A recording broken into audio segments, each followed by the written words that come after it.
Let's move on to this one right here. Sabbath is Saturday. At Sabbath is Saturday. Wrote in and said, so can a believer of Yahweh and Yeshua eat pork, shrimp, duck, etc.? No one can agree on this. Well, I would say that from a pronomian perspective, we agree fully on this. In fact, I would even see that the Hebrew roots movement is pretty unified. The Torah movement, the Messianic Jews. Now, the Messianic Jews are going to be different because they're going to say that a person doesn't have to do this, but it's culturally they can. So yeah, you're right. The Messianics lose on this. Duck is kosher, by the way, according to the Torah.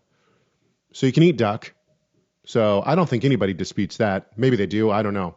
But no, I would say that believers, I would say that it's an abomination to God to eat pork, shrimp, anything unkosher. And I don't think that that's really disputed among the Torah movement. Rob? Yeah, I don't really have anything to say to that. Yeah, I don't know who's disputing it. I like to say that people are arguing about, unless the question is just saying, some Christians say there's no problem eating pig, and if you don't eat pig, you're obviously under the law.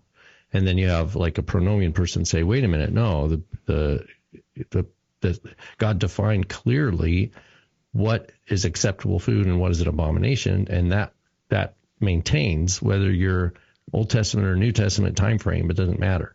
So maybe it's just that simple. The question is just about that argument. But I'm with you, at least if I heard you correctly. I don't know of people arguing about whether or not Christians can eat like something specific like shrimp or something. Now, I do know that in the Muslim world, they will eat shrimp.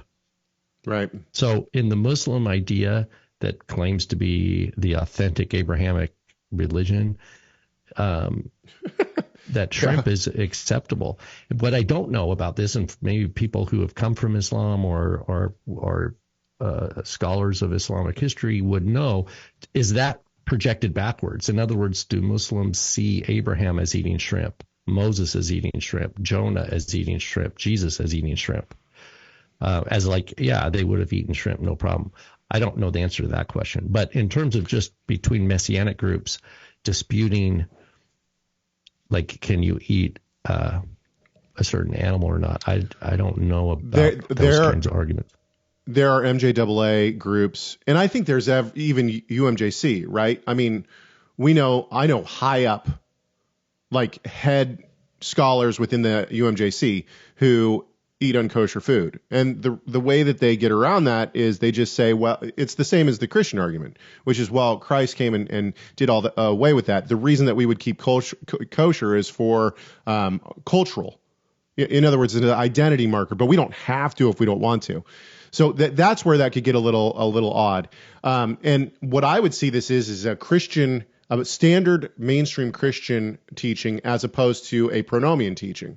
So those who are truly pronomian, I would say, are going to say, no, you can't eat unkosher food. In fact, I would say that that's probably one of the high elements of, like, one of the most important elements of a pronomian perspective in terms of food is extremely important to God. We see this throughout this is one of the reasons that I've centered on meals. In the garden, because it was exactly. The first commandment is don't eat, is eat and don't eat. Thank you so much for watching this video. Tell us your thoughts on this subject by leaving a comment in the comment section. Make sure you like, share, subscribe, and enable those notifications. And we'll see you in the next video.